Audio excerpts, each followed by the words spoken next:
explorers have risked the curse of the mummy's tomb to reveal the secret of ancient Egyptian art. It can now be revealed.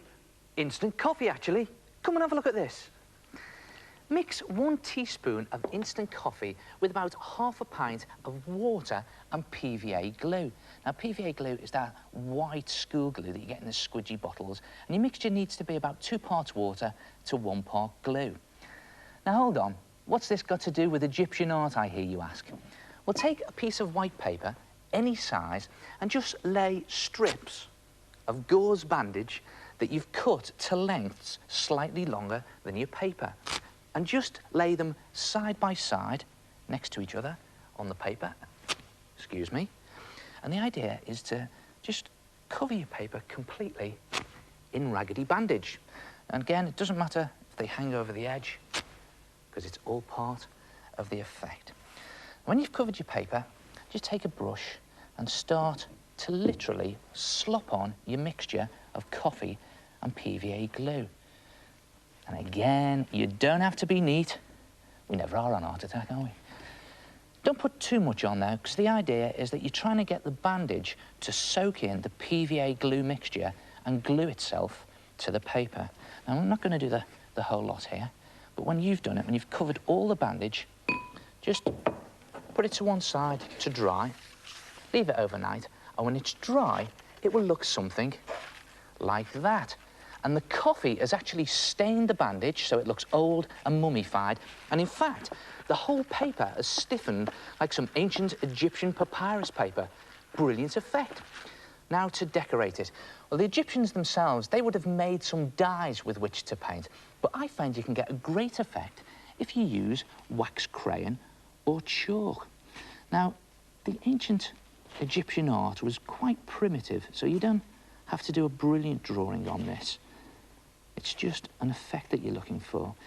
You don't even have to draw anything that's Egyptian. You can make something up yourself, but I like these Egyptian symbols. Now, the faces, they weren't brilliant, and they always seemed to have these square haircuts, and they had an awful lot of eye makeup. Now, the colours that they used a lot of blues. Oh, snapping the crayon there. They used a lot of blues and a lot of golds. You've probably seen that on those pictures of the Tutankhamun exhibition. And just put those colours on. And try to keep your crayon nice and sharp if you can, because it makes a good thin line then. I'm just going to draw very thin arms, because they always seem to draw thin arms. Again, snapping my crayon there. It must be the case of the mummy. And they always had thin arms. And for some reason, they had the bodies facing to the front, like that, and the arms and the feet facing to the side. Maybe they were a different shape to us, I don't know. There it is. And when you've finished it, colour it in completely, and it will look something like that. And as you can see, I've decorated it here with some ancient Egyptian symbols. Well, actually, only one of them is Egyptian, that one. I'm not too sure what it means, but they used to write about their lives and their families and friends and even their hobbies. So what I've done is I've put in a paintbrush and scissors for my hobby. And another good idea is to put in your initials back to front, and there's some more symbols. And there it is, some mummified Egyptian art. Try it yourself. And when you've finished it, show it to your mummy. What do you think? Dead nice.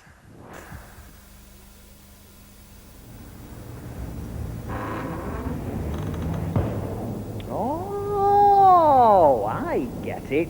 Dead nice. Oh, hello, it's the head here. Now, let me see if I've got all that right. Half a teaspoon of instant coffee mixed with 2 parts water and 1 part PVA glue. Slop that mixture all over the strips of gauze bandage.